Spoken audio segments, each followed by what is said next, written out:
Kā tad izstrādājas rezultāts pēc Vivace Experience Amerikas tehnoloģijas? Vivace Experience atjauno dabiskos ādas atjaunošanās mehānismus, kas norit 3 posmos.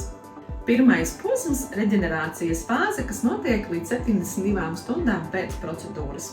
Mēs stimulējam fibroblastus, tādējādi uzlabojam kolagēnu elastīna sintēzi, kā arī uzlabojam mikrocirkulāciju, kas mums piegādā skābekli un barības vielas audiem. Otrais posms būs jaunu audu veidošanās, kas mums norit no 3. līdz 10. dienai pēc procedūras. Pastiprinās 1. un 3. tipa kolagēna sintēze, kas piešķir ādai elastību un tvirtumu.